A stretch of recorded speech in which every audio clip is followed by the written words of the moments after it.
नमस्कार, great news में आपका स्वागत है। मैं हूं लक्ष्मी विश्वकर्मा। आइए नजर डालते हैं आज की हेडलाइंस पर। छत्तीसगढ़ ओलंपिक संघ के महासचिव गुरुचरण सिंह होरा और विभिन्न खेल संघों के पदाधिकारियों ने की सीएम भूपेश बघेल से मुलाकात। एनएसयूआई द्वारा कल्याण महाविद्यालय में शिक्षकों द्वारा हो रही धांधली को लेकर की इस्तीफे की मांग। भाजपा किसान मोर्चा द्वारा किसानों की समस्या को लेकर हिंदी भवन के सामने किया धरना प्रदर्शन। मासूम बच्चों के साथ अश्लील हरकत करने वाले एमजीएम स्कूल के आरोपी को अदालत ने सुनाया फैसला। ग्रेट न्यूज में अब खबरें विस्तार से। मुख्यमंत्री भूपेश बघेल से छत्तीसगढ़ ओलंपिक के महासचिव गुरुचरण सिंह होरा के नेतृत्व में विभिन्न खेल संघों के पदाधिकारियों ने मुलाकात की। इस दौरान मुख्यमंत्री ने प्रदेश में बैडमिंटन अकेडमी बनाने की घोषणा की। छत्तीसगढ़ ओलंपिक महासचिव गुरुचरण सिंह होरा के साथ विभिन्न खेल संघों के पदाधिकारी सीएम हाउस जाकर मुख्यमंत्री भूपेश बघेल से मुलाकात की। इस दौरान खेलों से जुड़े विभिन्न विषयों पर मुख्यमंत्री भूपेश बघेल से चर्चा की। इस दौरान मुख्यमंत्री ने प्रदेश में बैडमिंटन अकादमी बनाने, खेल प्राधिकरण के माध्यम से अंतर्राष्ट्रीय और राष्ट्रीय स्तर के कोचों की नियुक्ति करने, स्टेडियम के रखरखाव की जिम्मेदारी छत्तीसगढ़ के बड़े उद्योगों को देने की घोषणा की। इसके साथ ही खेल प्राधिकरण की समिति में खिलाड़ियों को शामिल करने के साथ पुलिस और वन विभाग की तरह ही अन्य विभागों में खिलाड़ियों को नौकरी देने के संबंध में विचार करने का आश्वासन दिए।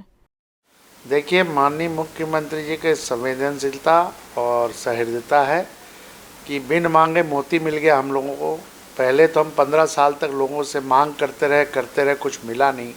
पर पहली बार छत्तीसगढ़ सरकार के इस माननीय मुख्यमंत्री जी के कार्यकाल में 2.5 वर्ष में सारे खेल संघों को अपने निवास में बुला के बैठक करके सबकी समस्याओं को एक एक कर सुनना और उसके बाद उन्होंने जो सौगातें एक के बाद एक दी, उससे हमारे खेल जगत में बहुत हर्ष का विषय है। विशेषकर हॉकी, तीरंदाजी और आपका बैडमिंटन और टेनिस एकेडमी बनी रही है। और भी जो भी संसाधन है, सबसे बड़ी जो मांग पूरी हुई है, हमारे अनिल पुदस्कर जी जो हमारे बास्केटबॉल के संघ के अध्यक्ष हैं, उन्होंने ये मांग की थी कि नौकरियों में विशेष प्रावधान किया जाए सब खेल विभागों में। जैसे अभी गृह विभाग कर रहा है सब विभाग, तो माननीय मुख्यमंत्री जी ने तत्काल उसको घोषणा कर दी कि हर विभाग में खिलाड़ियों की भर्ती की जाएगी और उनको पूरा मान सम्मान दिया जाएगा। तो निसंदेह सभी को मुख्यमंत्री जी ने एक एक करके सुना और मैं माननीय मुख्यमंत्री का बहुत आभार व्यक्त करता हूं कि उनको ग्राउंड के खेलों का भी बहुत नॉलेज है।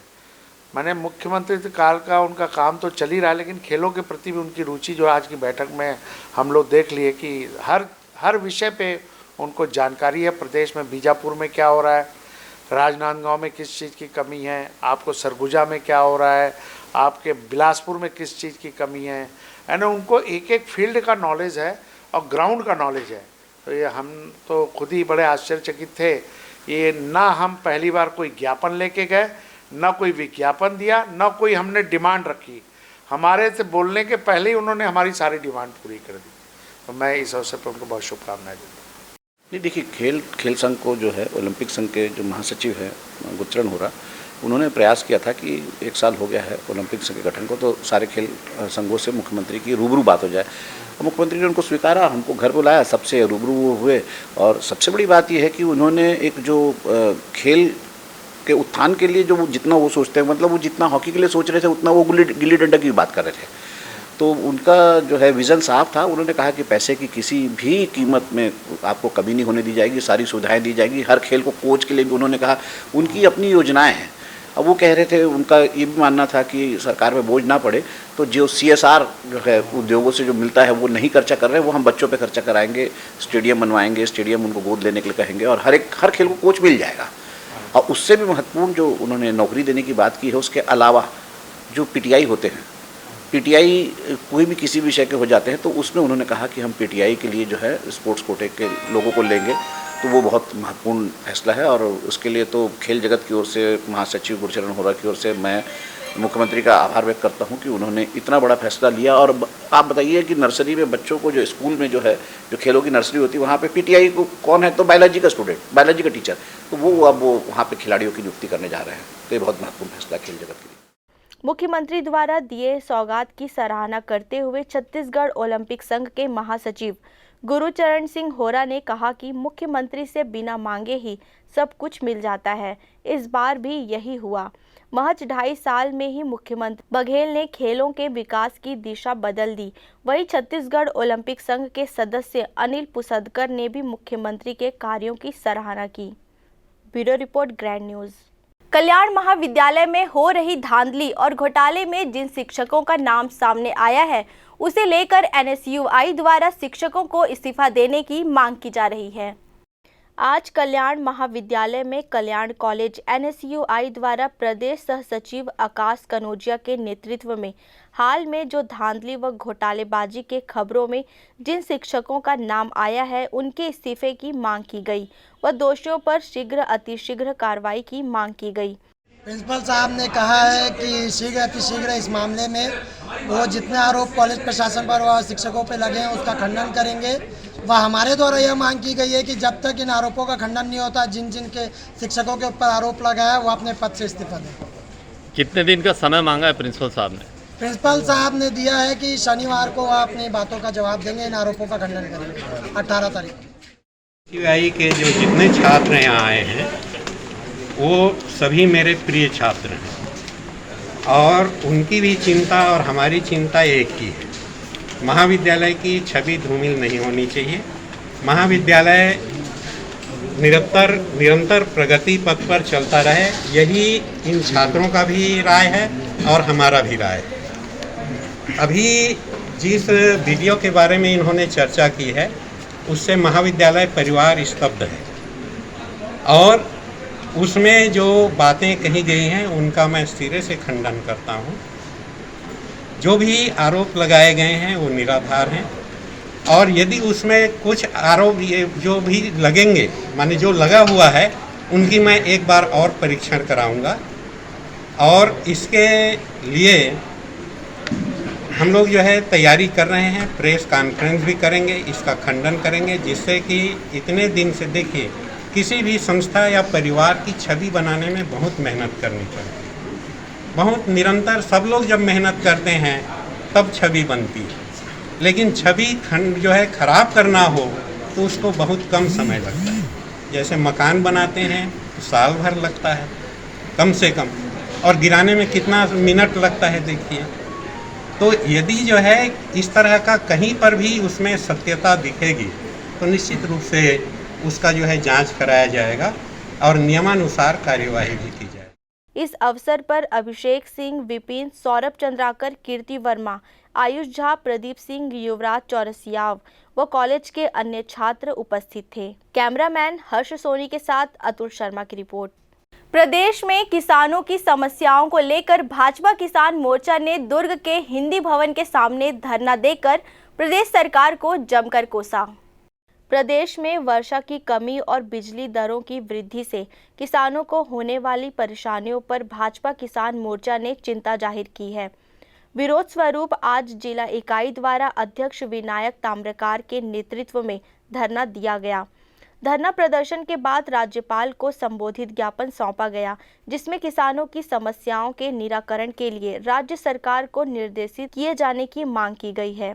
प्रदर्शन के दौरान मौजूद जिला अध्यक्ष विनायक ताम्रकार ने बताया कि किसानों को धान खरीदी के समय बारदानों की कमी के कारण आर्थिक सहित अन्य समस्याओं से जूझना पड़ा था। यह स्थिति इस वर्ष निर्मित न हो, इसके लिए पुख्ता इंतजाम सरकार द्वारा किए जाने चाहिए। उन्होंने कहा कि वर्तमान में अवर्षा की स्थिति से किसानों को फसल उत्पादन में नुकसान उठाना पड़ रहा है। इसके बावजूद सरकार ने बिजली की दरें बढ़ाकर उनकी परेशानियों को और बढ़ा दिया है। वहीं अघोषित बिजली कटौती से किसान परेशान हैं।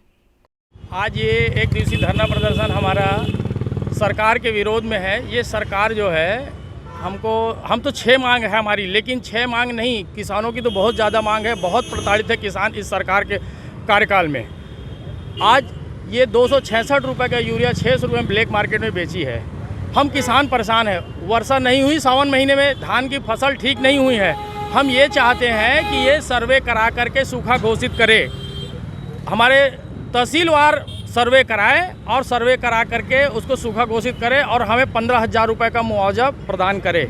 ये सरकार जो है कोई भी नीति नियत से कार्य नहीं करती है। आज हम अब सरकार की बजट में बारदाने के कोई प्रावधान नहीं है। हम 2 महीने बाद अपना धान बेचने के लिए तैयार हैं। धान की उपज आने वाली है, लेकिन ये सरकार ना हमको बजट दे रही है, ना ही बारदाने की व्यवस्था कर रही है। ये कैसे कार्य कर पाएगी ये सरकार, समझ से परे है। प्रदेश में जो छत्तीसगढ़ में भूपेश सरकार किसानों के हित में काम करने का वादा करके जो है वो सत्ता में आई। अगर छत्तीसगढ़ में भूपेश सरकार को किसी ने स्थापित किया है तो उसमें जो मुख्य भूमिका है वो किसानों का है।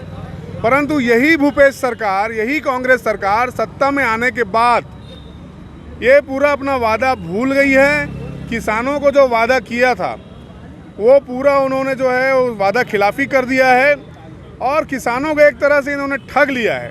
जिस तरह का वादा किया था बोनस देने का, वैसा बोनस नहीं दे रहे हैं। जिस तरह का वादा किया था कि बिजली जो है वो सरप्लस देंगे, आज सरप्लस बिजली वाले राज में, हमारे डॉक्टर रमन सिंह के राज में जो सरप्लस बिजली हुआ करता था, बिजली की कमी नहीं होती थी, आज पूरे राज्य में जो है बार बार बिजली कटौती होती है, अघोषित बिजली कटौती होती है। और ग्रामीण इलाकों में जहां किसानों को अत्यंत आवश्यकता है पंप चलाने की, वहां पर स्थिति बहुत दयनीय है। और जहां पर वर्षा नहीं हो पा रही है और वहां पर यदि पंप है भी तो बिजली के अभाव में जो है वो किसान अपना खेती नहीं कर पा रहा है। आज जो है बारदाने की जो समस्या है, पहले फटे पुराने बारदाने बांटे गए, मार्केट में जो है वो बारदाना जो है इतना महंगे में मिला, लोगों को जो है वो बारदाना लेने के लिए मजबूर किया गया। इस तरह से जो है किसानों के ऊपर दिन पे दिन लगातार अत्याचार ये लोग बढ़ाते जा रहे हैं। तो हमारी ये 6 सूत्री जो मांगे हैं, आज तहसील स्तरीय धरना प्रदर्शन है भारतीय जनता पार्टी का, और हम सब भारतीय जनता पार्टी के कार्यकर्ता यहाँ दुर्ग जिला में और दुर्ग शहर में तहसील कार्यालय जाकर आज ज्ञापन देंगे राज्यपाल के नाम से, और ये मांग करते हैं कि किसानों की हमारी जो है समस्याएं जल्द से जल्द सुलझाई जाएं। संगठन ने बिजली कटौती बंद करने, प्रभावित तहसीलों को तत्काल सूखा प्रभावित घोषित करने की मांग की है। साथ ही धान खरीदी 1 नवंबर से प्रारंभ करने और खरीदी के पर्याप्त बारदानों की व्यवस्था करने की मांग छत्तीसगढ़ सरकार से मांग की है। ग्रैंड न्यूज़ के लिए दुर्ग से आनंद सिंह राजपूत की रिपोर्ट। एमजीएम स्कूल में मासूमों के साथ अश्लील हरकत करने वाले आरोपियों को अदालत ने आज फैसला सुनाया। एमजीएम स्कूल में मासूमों के साथ अश्लील हरकत किए जाने के बहुचर्चित मामले में अदालत द्वारा आज बड़ा फैसला सुनाया गया है। अदालत ने मामले के मुख्य आरोपी को पूरे प्राकृत जीवन तक जेल में रखने की सजा सुनाई है। वहीं घटना की जानकारी होने के बावजूद बच्चियों के हित में उचित कार्रवाई नहीं किए जाने के आरोप में स्कूल प्रिंसिपल, प्रबंधक व 2 शिक्षिकाओं को भी दोषी करार दिया गया है। आरोपियों को 3 अलग अलग मामलों में सजा सुनाई गई है। वहीं पीड़ित बच्चियों को 4 लाख रुपए प्रति कर राशि प्रदान दिए जाने का निर्देश अदालत ने दे दिया है। प्रकरण में अभियोजन पक्ष की ओर से अपर लोक अभियोजक मोहम्मद अशरत खान ने पैरवी की थी। एमजीएम स्कूल में मासूम बच्चियों के साथ गंदी हरकत किए जाने का मामला वर्ष 2016 में सामने आया था। स्कूल में कार्यरत स्वीपर एस सुनील द्वारा बच्चियों के साथ बाथरूम में अश्लील हरकत करने के साथ उनके संवेदनशील अंगों में उंगली से छेड़छाड़ की जा रही थी। स्वीपर द्वारा लगातार की जा रही इस हरकत से परेशान बच्चियों ने इसकी जानकारी अपने परिजनों को दी थी, जिस पर परिजनों ने स्कूल प्रबंधन सहित प्रिंसिपल को इस घटना की जानकारी दी थी। लेकिन स्कूल प्रबंधन ने किसी प्रकार की कार्रवाई करने के बजाय शिकायतकर्ता पालकों को ही धमकाना प्रारंभ कर दिया था, जिसके बाद इस मामले में तूल पकड़ लिया था और स्कूल प्रबंधन के खिलाफ आंदोलन प्रारंभ कर दिया।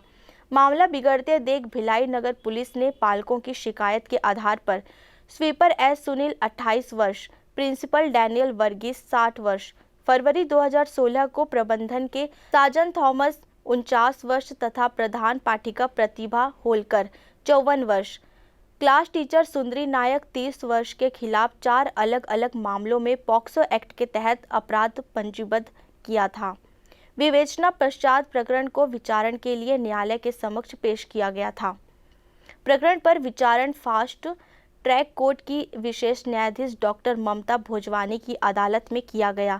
इन 4 प्रकरणों में से 3 प्रकरणों में आज फैसला सुनाया गया है। विचारण के दौरान पीड़ित बच्चियों ने मामले के मुख्य आरोपी एस सुनील कुमार को गंदे अंकल के रूप में संबोधित किया था। तीनों फैसलों में न्यायाधीश ने स्वीपर एस सुनील को दफा 376(2) च के तहत पूरे प्राकृतिक जीवन तक के कारावास तथा 5,000 रुपये अर्थदंड की सजा से दंडित किए जाने का फैसला सुनाया है। वहीं स्कूल प्रिंसिपल डैनियल वर्गीस को दफा 202 तथा पॉक्सो एक्ट के धारा 21(1) के तहत 1 वर्ष कारावास व 20,000 रुपये अर्थदंड तथा साजन थॉमस, प्रतिभा होलकर, सुंदरी नायक को 6 माह के कारावास व 10-10 हजार रुपये के अर्थदंड से दंडित किया गया है, जबकि एक मामला अदालत के समक्ष विचाराधीन है। आज 2016 के 3 प्रकरणों में माननीय द्वितीय fast track court POCSO doctor Mamta Bhojwani के न्यायालय से 3 केसों में आज फैसला आया है, जिसमें सभी में आरोपीगण को सजा हुई है। मुख्य आरोपी जो है, मामला जो है बहुत संवेदनशील 2016 का मामला था। एक भिलाई के एक प्रतिष्ठित स्कूल से जुड़ा हुआ मामला था, जिसमें आरोपी को अजन्म कारावास की सजा हुई है और स्कूल प्रबंधन के प्रिंसिपल और उस स्कूल के करस्पॉन्डेंट और स्कूल की जो क्लास टीचर है उनको भी सजा हुई है। मामला 4 साल की छोटी बच्ची के साथ जो स्कूल का जो स्वीपर है उसके ऊपर आरोप यह था कि उसने अपराध घटित किया था बालिका के साथ, और स्कूल प्रबंधन और स्टाफ के ऊपर ये आरोप था कि उन्होंने मामले को तत्परता से पुलिस के समक्ष जो है शिकायत जो करना चाहिए था, अपने दायित्व का निर्वहन नहीं किया और मामले को जब तक कि पीड़िता के पिता लिखित शिकायत नहीं की तब तक उसमें एफआईआर दर्ज नहीं हो पाई, जबकि चाहिए यह था कि स्कूल को तुरंत ही जो है मामले की संवेदनशीलता को देखते हुए तुरंत अपनी ओर से जो है एफआईआर करना चाहिए था। इस मामले में फैसला सुनाते हुए विशेष न्यायाधीश ने गंभीर टिप्पणी की है, जिसमें उन्होंने कहा कि एमजीएम स्कूल जैसे प्रतिष्ठित विद्यालय में इस प्रकार का जघन्य अपराध कारित होने की इस घटना ने संपूर्ण मानवीयता को शर्मसार किया है। विद्यालय जैसी पवित्र संस्था को लेकर सामान्य जन के मन में एक अविश्वास उत्पन्न कर दिया है। उन्होंने कलेक्टर को निर्देशित किया कि प्रशासन द्वारा समय रहते उचित व आवश्यक कदम उठाए जाए, जिससे स्कूल की कार्यप्रणाली में बच्चों की सुरक्षा की व्यापक जिम्मेदारी सुनिश्चित हो सके तथा भविष्य में इस प्रकार की घटना की जघन्य अपराध होने से रोका जा सके। ग्रैंड न्यूज़ के लिए दुर्ग से आनंद सिंह राजपूत की रिपोर्ट। महिलाओं पर अत्याचार के विरोध में समाजवादी पार्टी ने दुर्ग के मानस भवन के पास धरना प्रदर्शन किया। महिलाओं पर अत्याचार की बढ़ रही घटनाओं पर समाजवादी पार्टी ने चिंता जाहिर करते हुए विरोध जताया। पार्टी समर्थकों ने इस मुद्दे को लेकर दुर्ग में आज धरना देकर विरोध प्रदर्शन किया। इस दौरान राष्ट्रपति को संबोधित प्रदेश महासचिव मोहम्मद नियाज खान के नेतृत्व में ज्ञापन भी सौंपा गया, जिसमें प्रधानमंत्री और गृह मंत्री के इस्तीफे की मांग की गई है। ज्ञापन में दिल्ली में महिला आरक्षण साबिया शैफी तथा मुंबई में हुए दूसरे निर्भया कांड के लिए केंद्र सरकार की लचर व्यवस्था को जिम्मेदार ठहराया गया है। इसके लिए प्रधानमंत्री तथा गृह मंत्री को जिम्मेदार ठहराते हुए उनके इस्तीफे की मांग की गई है। बात को लेकर विरोध कर रहे हैं कि महिला आरक्षक दिल्ली की जो साबिया शैफी की जो है जो घृणा तरह से जो है ये किया गया, उसका जो हम लोग निंदा करने के लिए बैठे। क्या चाहते हैं आप? हम लोग चाह रहे हैं केंद्र सरकार से और शासन से कि जो उसको न्याय मिले और दोषियों को कड़ी से कड़ी सजा है। दिल्ली की महिला आरक्षण सेल्फी को और मुंबई की लड़की द्वितीय निर्भया कांड हुआ, इस पर सरकार क्या कर रही है? आज देश में आम आदमी को आत्मबल टूट गया है और आत्मबल टूट गया है। सत्ता आज के लिए एक भयानक राक्षस की तरह हो गया है। गांव वीरान हो रहे हैं, खेती किसान उपेक्षित हैं और बेकारी सुरसे की तरह बढ़ती जा रही है। नीचा से ऊपर तक लूट है, लुटेरों की होड़ लगी है। इसमें हम समाजवादी विरोध कर रहे हैं। महिलाओं को 33% आरक्षण देने के बराबर घोषणा होता है। महिलाओं पर अत्याचार हो रही है। आज देश में सीमाएं सुरक्षित नहीं है। हर जगह से आज देश में पूरे भारतीय मानसिक तनाव के दहलीज पर खड़े हैं। इसलिए इसको घोर हम लोग निंदा करते हैं। आज मतलब कि दोषियों को फांसी पर लटकाया जाए। वहीं महिलाओं के साथ अत्याचार की घटनाओं को अंजाम देने के लिए जिम्मेदार लोगों को फांसी की सजा से दंडित किए जाने की भी मांग की है। ग्रैंड न्यूज़ के लिए दुर्ग से आनंद सिंह राजपूत की रिपोर्ट। भिलाई के खुर्सीपार क्षेत्र में बैंतो उड़िया समाज द्वारा सम्मान समारोह का आयोजन किया गया। इस सम्मान समारोह में भिलाई विधायक देवेंद्र यादव ने उड़िया भवन निर्माण की सौगात दी। बैंतो उड़िया समाज द्वारा सम्मान समारोह कार्यक्रम का आयोजन किया गया। इस कार्यक्रम में भिलाई विधायक देवेंद्र यादव उपस्थित रहे। सम्मान समारोह कार्यक्रम के दौरान समाज के प्रमुख लोगों ने विधायक देवेंद्र यादव से समाज के लिए सामाजिक भवन निर्माण की मांग की। उन्होंने विधायक को बताया कि बैंतो उड़िया समाज के सैकड़ों लोग यहां निवासरत हैं, लेकिन किसी भी सामाजिक सांस्कृतिक कार्यक्रम आयोजित करने के लिए समाज के पास स्वयं का भवन नहीं है, जिससे सामाजिक व धार्मिक कार्यक्रम के आयोजन में बड़ी समस्या होती है। उड़िया समाज की समस्याओं को सुनते हुए भिलाई विधायक देवेंद्र यादव ने तत्काल 5 लाख रुपए से भवन निर्माण कराने की घोषणा की। साथ ही कैंप 1 के सामाजिक मंदिर में बोर कराने एवं मंदिर प्रांगण में पेवर ब्लॉक लगाने की घोषणा भी विधायक ने की। भवन निर्माण की स्वीकृति मिलने से बैंतो उड़िया समाज के लोगों ने विधायक देवेंद्र यादव का आभार व्यक्त किया। ग्रैंड न्यूज़ के लिए अतुल शर्मा के साथ रंजना राज की रिपोर्ट। वक्त है एक छोटे से ब्रेक का।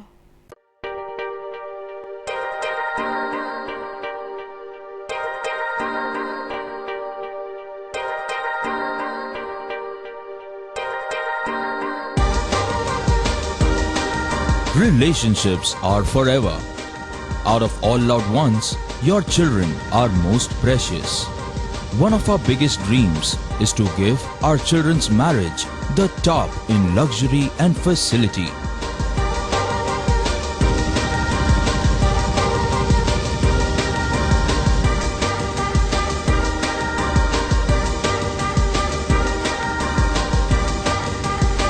In today's busy life, you cannot afford to take time out for everything to be perfect for your marriage. And you cannot compromise on quality of service for your guests. Our customized marriage packages are made just according to your wish.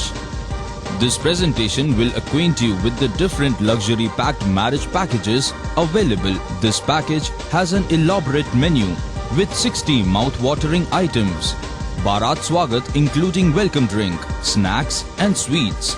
A breathtakingly decorated welcome gate and the arena decorated with flowers. To give you the best colors in view, we organize special light effects for all areas. We take care of decorating the groom's car to its best attire and exclusive DJ beats for extreme fun and valet parking to make your guests feel like an emperor. Our exclusive add-ons give you unlimited freedom to customize your ceremony to its best. Celebration safari Barnawapara wildlife sanctuary में स्थित खूबसूरत cottage and rooms, Bastar art से सुसज्जित शानदार cottage, सर्व सुविधा युक्त rooms, bathtub युक्त बाथरूम, स्विमिंग पूल, बच्चों के खेलने के लिए पार्क, खान पान की व्यवस्था, प्रोफेशनल सर्विस, सेंचुरी घुमाने के लिए वाहन की व्यवस्था। सेलिब्रेशन सफारी बारनावा पारा। For booking and more details contact 9422550702। मैं जब अपने बालों को कोम करती थी तो मेरे काफ़ी ज़्यादा बाल कोम्बिंग से टूट जाते थे और सीजनल चेंजेस की वजह से डैंड्रफ भी होता था। फैमिली में भी कुछ लोगों को ये प्रॉब्लम थी। तब मुझे मेरी फ्रेंड ने वास्तु गुरुजी हेयर ऑयल सजेस्ट किया, जिसके सिर्फ 2 यूजेस बाद ही मुझे ऐसा लगा जैसे मेरी स्कैल्प क्लीन महसूस हो रही है और सिर्फ 4 वॉशेस बाद ही मेरी हेयर फॉल और डैंड्रफ की प्रॉब्लम ऑलमोस्ट जड़ से खत्म हो गई। और इस ऑयल की सबसे अच्छी बात यह है कि ये होममेड है और उससे भी अच्छी बात यह है कि ये वर्क करता है।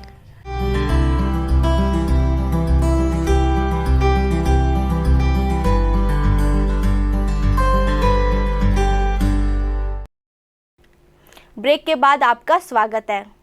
दुर्ग पुलिस द्वारा ग्रीन कॉरिडोर बनाकर गंभीर मरीजों को अलग अलग तय समय से पहले पहुंचकर मरीजों की जान बचाई गई। आज एक छोटी सी कोशिश से 2 लोगों की जिंदगी बच गई। दुर्ग पुलिस ने हमेशा की तरह आज भी ग्रीन कॉरिडोर बनाकर गंभीर मरीजों को अस्पताल तक समय से पहले पहुंचाया। भिलाई के सीनियर पार्षद वशिष्ठ नारायण मिश्रा की पहल और कोशिश से सेक्टर 9 अस्पताल से 2 गंभीर मरीजों को अलग अलग समय में ग्रीन कॉरिडोर बनाकर रामकृष्ण केयर अस्पताल रेफर किया गया। इनमें एक मरीज का एंजियोप्लास्टी भी हो गया, जबकि दूसरे मरीज का उपचार बेहतर ढंग से अस्पताल में शुरू हो गया है। जानकारी के मुताबिक बोरसी की रहने वाली 63 वर्षीय कांतम्मा 4 दिनों से सेक्टर 9 में भर्ती थी। आईसीयू में होने की वजह से स्थिति स्थिर बनी हुई थी। आज उनके परिजनों ने पार्षद वशिष्ठ से संपर्क किया। रायपुर ले जाने के लिए ज़्यादा टाइम नहीं था। बिना देरी किए पार्षद वशिष्ठ ने ट्रैफिक डीएसपी गुरजीत सिंह से संपर्क किया। गुरजीत ने लाइन अप कर एक हाईवे पेट्रोलिंग गाड़ी को सेक्टर 9 अस्पताल भेजा। दोपहर लगभग 2 बजे कांतम्मा को रामकृष्ण केयर के लिए रेफर किया। दोपहर 3 बजे रायपुर रामकृष्ण केयर अस्पताल एम्बुलेंस पहुंची। 5 मिनट में उपचार शुरू हो गया। शाम 5:30 बजे कांतम्मा का एंजियोप्लास्टी भी हो गई। ग्रीन कॉरिडोर को देख दूसरे मरीज के परिजनों ने भी मांगी मदद। इस प्रकरण को देख बीएसपी कर्मी प्रवीण शर्मा अपनी मां चंदा शर्मा के बेहतर उपचार के लिए रायपुर ले जाने की इच्छा जाहिर की। पार्षद वशिष्ठ मौके पर ही थे। उन्होंने पार्षद वशिष्ठ से बात की। इस प्रकरण में भी बिना देरी किए पार्षद वशिष्ठ ने ट्रैफिक डीएसपी से चर्चा की। उन्होंने एसपी बीएन मीणा से मार्गदर्शन मांगते हुए तत्काल दूसरी पेट्रोलिंग गाड़ी को सेक्टर 9 रवाना किया। ग्रीन कॉरिडोर बनाने की पूरी तैयारी हुई। रायपुर से वेंटिलेटर एम्बुलेंस लाया गया। इस पर 15,000 रुपये खर्च हुए। बता दें कि मरीज चंदा शर्मा को पेसमेकर लगना है। 12 सितंबर को ही अस्पताल में भर्ती हुई। एक ही दिन में दूसरे ग्रीन कॉरिडोर बनाने की चुनौती रही। बावजूद पुलिस प्रशासन और पार्षद वशिष्ठ की पहल से मरीज को 4 बजे सेक्टर 9 से लेकर पुलिस और एम्बुलेंस निकली, जो 4:41 को रायपुर रामकृष्ण अस्पताल पहुंची। इसीलिए ग्रीन कॉरिडोर की नौबत भिलाई से रायपुर तक 4 लेन की स्थिति से हर कोई वाकिफ है। घंटों तक रोज शाम की स्थिति निर्मित हो रही है। हाईवे में जगह जगह गड्ढे हैं, लोग परेशान हैं। इसे देखते हुए मरीज के परिजनों को लग गया था कि अगर सामान्य तरीके से अस्पताल गए तो देरी हो सकती है। इसीलिए पार्षद वशिष्ठ ने दोनों मरीजों के लिए ग्रीन कॉरिडोर की दरख्वास्त पुलिस प्रशासन से की। पुलिस प्रशासन ने भी दोनों मरीजों की जान बचाने में बिल्कुल देरी नहीं की।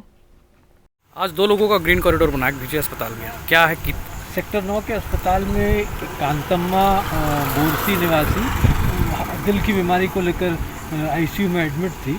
उनको रायपुर रेफ़र करना था, चूँकि सेक्टर 9 के अस्पताल में हार्ट से संबंधित इलाज की कोई उपलब्धता नहीं है और उसको अस्पताल बहुत समय से पहुंचना था। इसके लिए पुलिस अधीक्षक दुर्ग से निवेदन किया गया कि ग्रीन कॉरिडोर बना के देंगे, तो वो लोग लगभग 2:20 को भिलाई के सेक्टर 9 अस्पताल से निकले और 2:56 में वो लोग रामकृष्णा अस्पताल पहुंच गए। और अभी 4 बजे एक और मरीज चंदा शर्मा सेक्टर 10 निवासी, उनको भी हार्ट से संबंधित तकलीफ थी, उनको पेसमेकर लगना है, उनको रामकृष्णा हॉस्पिटल जाना था, तो उनके लिए भी ग्रीन कॉरिडोर बना के निवेदन करने पे पुलिस दुर्ग द्वारा दिया गया और वो अभी 4 बजे यहाँ से रवाना हुए। और कोरोना काल में लगभग 20 लोगों को ग्रीन कॉरिडोर बना के रायपुर बड़े अस्पताल में रेफ़र किया गया था। उसमें लगभग लोग समय से अस्पताल पहुंच जाने के कारण स्वास्थ्य लाभ लेकर वापस अपने घरों पे आए हैं। और इस पूरे प्रयास के लिए हम पुलिस जिला दुर्ग के समस्त पुलिस बल का धन्यवाद देते हैं कि वो ऐसे सामाजिक मामलों में ऐसी मदद करते हैं। एम्बुलेंस को काफ़ी दिक्कत होती है, आप बता रहे थे कि ये सिर्फ एक ही एम्बुलेंस है, वो उसके बारे में बताइए। वेंटिलेटर से अगर किसी पेशेंट को, चूँकि भिलाई के अस्पताल सेक्टर 9 का आजकल रेफरल हॉस्पिटल जैसा इसका व्यवहार हो गया है, तो अगर रेफरल हॉस्पिटल के रूप में किसी पेशेंट को हमारे को अगर भिलाई से रायपुर भेजना है तो ज़िले में एक प्राइवेट हॉस्पिटल में एक वेंटिलेटर वाला ऑक्सीजन एम्बुलेंस उपलब्ध है सनशाइन हॉस्पिटल में। अगर 2 पेशेंट एक दिन में भेजना है तो उसके लिए रायपुर से एम्बुलेंस आता है, लगभग 1 घंटे का समय लग जाता है रायपुर से आने में। उसके बाद यहाँ से पेशेंट लिफ्ट करके वो ले जाता है। तो जिला प्रशासन को इस बात की व्यवस्था को लेकर चिंता करना चाहिए कि वेंटिलेटर युक्त ऑक्सीजन का एम्बुलेंस यहाँ हो, ताकि आम मरीज को रायपुर ले जाने में सुविधा हो सके। जिले में सिर्फ एक वेंटिलेटर एम्बुलेंस, वो भी प्राइवेट। पार्षद वशिष्ठ ने बताया कि जिले में वेंटिलेटर एम्बुलेंस सिर्फ एक है, वो भी प्राइवेट अस्पताल के हैं। अगर किसी को ले जाना होता है तो मोटी रकम दी जाती है, इसके बाद मरीज के परिजन लेकर जाते हैं। पार्षद वरिष्ठ ने कहा कि सीएम समेत 4 मंत्रियों वाले इस दुर्ग जिले में प्रशासन और शासन को चाहिए कि एक एम्बुलेंस में पूरी सुविधा होनी चाहिए, ऐसी एम्बुलेंस खरीदने की व्यवस्था करें। ग्रैंड न्यूज़ के लिए अतुल शर्मा की रिपोर्ट। भाजपा के राष्ट्रीय कार्यकारिणी के सदस्य अतुल पर्वत का जन्मदिन उनके कार्यकर्ताओं ने बड़े ही धार्मिक तरीके से मनाते हुए 2 दिवसीय श्रीमद् भागवत गीता का पाठ कराया गया। आज दिनांक 14 सितंबर को भाजपा के राष्ट्रीय कार्यकारिणी सदस्य, प्रदेश प्रभारी छत्तीसगढ़ भारतीय जनता पार्टी किसान मोर्चा के अध्यक्ष भिलाई और कैन डू पर्वत फाउंडेशन के चेयरमैन अतुल पर्वत का आज जन्मदिन मनाया गया। आज बहुत सारे कार्यक्रम थे। सुबह से ही मेरे सारे कार्यकर्ताओं ने ब्लड डोनेशन कैंप रखा था, फिर वृद्धाश्रम में कार्यक्रम रखा था, मंदबुद्धि बच्चों के स्कूल में कार्यक्रम था, फिर हम एक सर्वोदय यहाँ विद्यालय रुआ बांधा में, वहाँ गरीब बच्चों बस्ती वाले थे, उनके साथ जन्मदिन मनाया। और सबसे पहले मैं उठते साथ गुरुद्वारे गया। मैंने अपने दिन की शुरुआत अपने माँ के पैर छू के शुरुआत की, अपने पिताजी की, क्योंकि मेरे पिताजी नहीं है तो उनके चित्र के आगे उनको प्रणाम किया। उसके बाद मैं भगवान के दर्शन किए और अभी निरंतर कार्यक्रम चल रहा है। अभी अखंड रामायण है, इसका आरती होगी, आरती होने के बाद लगातार 4 कार्यक्रम और हैं। इस मौके पर उनके निवास पर 2 दिवसीय श्रीमद् भागवत गीता का पाठ कराया गया। इसके साथ ही उन्होंने ब्लड डोनेशन कैंप का आयोजन करवाया और आसक्त बच्चों के साथ अपना जन्मदिन मनाया। ग्रैंड न्यूज़ के लिए अतुल शर्मा के साथ रंजना राज की रिपोर्ट। हिंदी दिवस के अवसर पर छत्तीसगढ़ प्रदेश किसान कांग्रेस जिला महासचिव और दुर्ग जिला प्रभारी हरिओम सोनी ने नगर निगम के तहसील कार्यालय में अधिकारियों का सम्मान किया। 14 सितंबर को हिंदी दिवस मनाया जाता है। छत्तीसगढ़ प्रदेश किसान कांग्रेस जिला महासचिव और दुर्ग जिला प्रभारी हरिओम सोनी ने नगर निगम के तहसील कार्यालय में समस्त अधिकारियों को श्रीफल और शॉल देकर सम्मान किया। सर्वप्रथम मैं पूरे प्रदेशवासियों को आज हिंदी दिवस की हार्दिक शुभकामनाएं देता हूं और बहुत बहुत धन्यवाद हमारे युवा साथियों को और जो हिंदी में काम करते हैं उन लोगों को मैं धन्यवाद देता हूं। और आपके चैनल के माध्यम से आज एक छोटा संदेश देना चाहता हूं कि आज व्यवस्थाओं को हम लोग देख रहे हैं, जो पश्चिमी सभ्यता चारों तरफ हावी हो गई है और इंग्लिश का काम हर जगह हो रहा है, चाहे कोर्ट हो, हमारे न्याय परिसर हो या पालिका हो, तहसील हो या नगर निगम हो, आप हर जगह देखेंगे इंग्लिश में काम होता है। इसको देखकर काफ़ी पीड़ा होती है। और आज मैं हमारे छत्तीसगढ़ के माननीय मुख्यमंत्री श्री भूपेश बघेल जी को मैं हिंदी दिवस की हार्दिक शुभकामनाएं देता हूं और उनसे हाथ जोड़कर एक प्रार्थना करना चाहता हूं और अपने देश के लोगों को और जितने पढ़े लिखे लोग हैं उनसे और जितने भी शिक्षा के लोग हैं, शिक्षा के क्षेत्र में है, एजुकेशन के क्षेत्र में है और वकालत के क्षेत्र में है और अन्य क्षेत्रों में है, जो काम करते हैं लिखा पढ़ी कर, उनसे मैं हाथ जोड़ के प्रार्थना करता हूँ कि हमारी भारतीय संस्कृति है और भारतीय संस्कृति में हिंदी का बड़ा महत्व है और हिंदी एक ऐसा भाषा है जो बहुत सरल और सीधा है, हर व्यक्ति समझ सकता है, हर व्यक्ति जान सकता है। तो मैं उनसे प्रार्थना करता हूं कि आप ज्यादा से ज्यादा काम को हिंदी में करें, क्योंकि हमारा जो भारत की आत्मा है वो ग्रामीण बेल्टों में बसती है और ग्रामीण बेल्ट के मैंने देखा है कि बहुत ज़्यादातर मिडिल क्लास के लोग होते हैं, बहुत ज़्यादा अच्छा इंग्लिश को नहीं समझ पाते, तो इनको देखकर पीड़ा होती है और जितने भी कार्य आज हैं सारे इंग्लिश में होते हैं।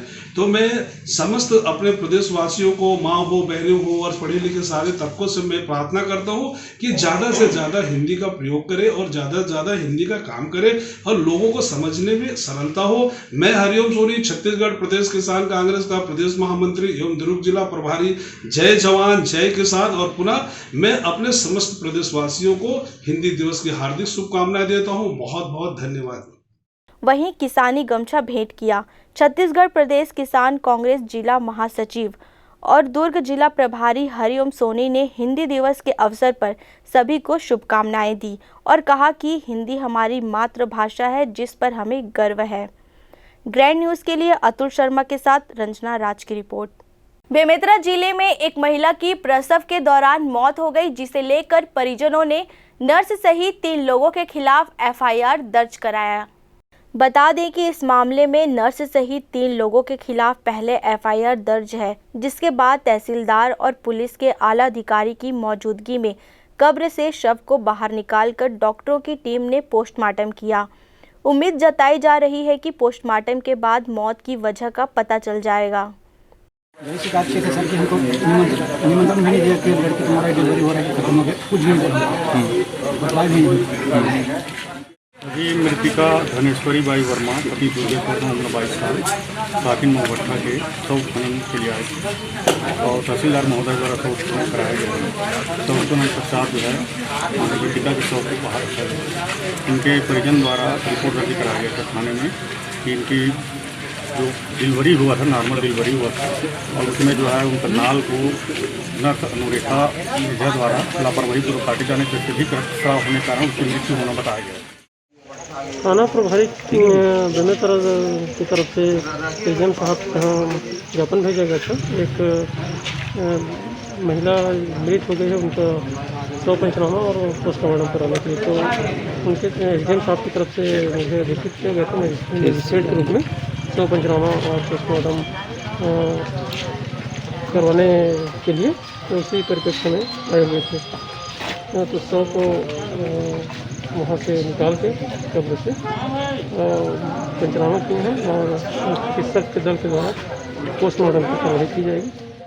दरअसल मृतिका धनेश्वरी वर्मा की डिलीवरी के दौरान घर में महिलाओं के साथ उसका प्रसव कराया गया, लेकिन अत्यधिक खून बहने के बाद उसे जिला अस्पताल लाया गया, जहां उसकी स्थिति बिगड़ने पर रायपुर रेफर किया गया। पर परिजन उसे बेमेतरा के निजी अस्पताल ले गए, जहां उसकी मौत हो गई। मौत के बाद उसके अंतिम संस्कार की तैयारी की जा रही थी, जिस पर मायके वाले ने जानकारी न देने का आरोप लगाते हुए कोतवाली थाना में शिकायत दर्ज कराई थी, जिस पर हरकत में आई कोतवाली पुलिस ने नर्स सहित 3 लोगों के खिलाफ मामला दर्ज किया है और उसके शव को बाहर निकालकर पोस्टमार्टम किया गया। पुलिस के पोस्टमार्टम रिपोर्ट आने के बाद खुलासा हो पाएगा। Bureau report, grand news. Rajnandgaon जिले के वनांचल क्षेत्र में शाम 7 बजते ही सीटी बजाकर मच्छरदानी लगाने का संकेत दिया जाता है, जिससे लोग डेंगू मलेरिया जैसी बीमारियों से बच सकें। राजनांदगांव जिले के वनांचल क्षेत्र में शाम होते ही सीटियों की आवाज़ गूंजने लगती है। यहाँ सीटी बजाने वाले कोई और नहीं बल्कि सेवाभावी और मितानिन ही हैं, जिन्हें मलेरिया डेंगू से बचाव हेतु जिला प्रशासन के निर्देश पर स्वास्थ्य विभाग द्वारा चलाए जा रहे अभियान में जन जागरूकता की अहम जिम्मेदारी ली है। शाम होते ही स्वास्थ्य विभाग के अमले के साथ मितानी ने भी गांव के भ्रमण पर निकल जाती हैं और सीटियां बजाकर मच्छरदानी लगाने का संकेत देती हैं, ताकि वनांचल क्षेत्र के लोग मच्छरों के प्रकोप से बच सकें, जिससे मलेरिया डेंगू जैसी बीमारी से परिवार के सभी सदस्य महफूज रहें। इस मामले में राजनांदगांव जिले के मुख्य स्वास्थ्य एवं चिकित्सा अधिकारी डॉक्टर मिथिलेश चौधरी का कहना है कि मलेरिया डेंगू के विरुद्ध चलाए जा रहे विशेष अभियान के अंतर्गत अब तक कुल 93,173 लोगों की मलेरिया जांच की गई है, जिसमें मलेरिया के 637 धनात्मक प्रकरण पाए गए हैं। इसी तरह राजनांदगांव जिले के सीमावर्ती मध्य प्रदेश व महाराष्ट्र के गांवों में साझा मलेरिया जांच अभियान चलाया गया है। सीमावर्ती गांवों में 64,359 लोगों की जांच की गई है, जिसमें मलेरिया के 46 धनात्मक प्रकरण पाए गए हैं। सभी को संपूर्ण उपचार प्रदान करने के साथ साथ जन समुदाय को मलेरिया से रोकथाम की संपूर्ण जानकारी दी जा रही है। इसी के तहत सीटी बजाकर मच्छरदानी लगाने जन जागरूकता भी फैलाया जा रहा है। ये राज्य शासन से प्राप्त निर्देशन छत्तीसगढ़ को मलेरिया मुक्त छत्तीसगढ़ अंतर्गत हम लोग भी काम कर रहे हैं, जिसमें जो हमारे एंडेमिक संवेदनशील गाँव है जहाँ मलेरिया ज़्यादा होता है, तो उन क्षेत्रों में जो ज़्यादातर बॉर्डर पर लगे हुए हैं महाराष्ट्र, मध्य प्रदेश, कवर्धा, बालोद जिले के, वहाँ पर हम लोग लगातार मितानी के माध्यम से शाम को 7 बजे सभी मितानी बाहर निकल कर सीटी बजाती हैं। इसका संकेत ये रहता है कि लोगों को जागरूक करने का कि जब सीटी बजे तो घर में उपलब्ध मच्छरदानी को लगा लें और सोते समय निश्चित रूप से मच्छरदानी के अंदर सोएं। ताकि मलेरिया डेंगू जैसी बीमारी से लगातार बचे रहेंगे। मच्छरदानी का वितरण भी हो रहा है। मच्छरदानी का वितरण भी संवेदनशील ग्रामों में किया गया है और हमारा जो संदेश है सभी को जागरूक करने का है। जिसको वितरण हुआ है वो और जिसको नहीं हुआ वो भी मच्छरदानी लेकर लगाकर ही सोएं, ताकि घर में बच्चे बड़े महिलाओं सभी को डेंगू या महामारी जैसी बीमारी से बचा सकेंगे। बीते दिनों राजनांदगांव शहर के पुलिस प्रशिक्षण विद्यालय में भी पुलिस जवानों में वायरल फीवर पाया गया था। वहीं 2 जवानों में डेंगू के लक्षण मिले थे। वनांचल क्षेत्र में बारिश के मौसम में पानी जमा होने से मच्छरों का प्रकोप काफ़ी बढ़ जाता है। यही वजह है कि स्वास्थ्य विभाग के द्वारा वनांचल क्षेत्रों में मलेरिया उन्मूलन के तहत इस तरह का अभियान चलाकर सीटी के माध्यम से लोगों को सचेत कर जन जागरूकता फैलाई जा रही है। Bureau report, grand news. Bemetara जिले में कृषि संबंधित उद्योग लगाने की मांग को लेकर ग्रामीणों ने जिला कलेक्ट्रेट में जमकर बवाल किया। आपको बता दें कि बेमेतरा के सरदा में स्पंज आयरन लगने का प्रस्ताव है। साथ ही आसपास के कई इलाकों में भी कई उद्योग लगने हैं। लिहाजा ग्रामीण बेमेतरा जिले में कृषि संबंधित उद्योग लगने की मांग कर रहे हैं और कोई सा भी उद्योग जो प्रदूषण फैलाए उसका विरोध कर रहे हैं। इन्हीं मांगों को लेकर कलेक्ट्रेट में आज ग्रामीणों ने जमकर प्रदर्शन किया। प्रदर्शन के दौरान किसान नेता की एसडीएम से तीखी बहस भी हो गई। कलेक्टर ने एसडीएम को ग्रामीणों से मिलने भेजा था, लेकिन ग्रामीण कलेक्टर से मिलने की मांग कर रहे थे। इसी बात को लेकर जमकर नारेबाजी भी हुई। बाद में कलेक्टर ने सभी को अपने चैम्बर में बुलाकर उनसे मुलाकात किया। साथ ही लोगों को आश्वस्त किया कि किसानों के मांग के अनुरूप कोई भी प्लांट नहीं लगाया जाएगा। है ना, वहाँ प्लांट खुलने वाला है सरदा में। हमारा सरदा वांडू लगा हुआ है। 28 गाँव 15-20 गाँव है। अगर प्लांट खुलने से हमारा खेती का क्षति होगा, हम लोगों को भी होगा। प्रदूषण वाले सिस्टम नहीं होना। जैसा बेमेतरा हमारा क्षेत्र है, कृषि केंद्र है, धान बोवाए, गन्ना बोवाए, चना बोवाए, गेहूँ बोवाए, फल फल ही लगावाए, लेकिन ये कारखाना का काम नहीं होना चाहिए। बस हमारा जैसा हमारा समय बीत गया, हमारे भविष्य बाल बच्चा के लिए फिर क्या होगा। हम यही चाहते हैं, बस रोकथाम होना चाहिए, नहीं होना चाहिए। आंदू 52 लाख और बिरला ब्लॉक के कुछ गांव के किसान जो है वो उस क्षेत्र में प्रदूषण आधारित उद्योग न लगाने के मांग को लेके कलेक्टर साहब को मिलकर ज्ञापन दिए हैं और कलेक्टर साहब की तरफ से भी आश्वस्त किया गया है कि किसी भी तरह का कोई ऐसा उद्योग जो किसानों के हित के विपरीत हो वैसा नहीं लगाया जाएगा। कुछ दिन पहले कांग्रेस के विधायक ने पत्रकारों को जानकारी दी थी कि कुछ लोगों के द्वारा बेवजह लोगों को दिग्भ्रमित किया जा रहा है और स्पंज प्लांट जैसा कोई भी उद्योग बेमेतरा जिले में नहीं लगाया जाएगा। कांग्रेस और किसान नेताओं के द्वारा विरोध किया जा रहा है, लेकिन इस बीच बीजेपी पर भी कई सवाल उठ रहे हैं। अब देखने वाली बात होगी कि आगे क्या होता है। हालांकि प्रदर्शन के भारी संख्या में किसानों के अलावा आमजनों की भीड़ भी कलेक्टर परिसर पहुंचे थे। Bureau report, grand news. Grand news की खबरों में फिलहाल इतना ही। मुझे दीजिए इजाजत। नमस्कार।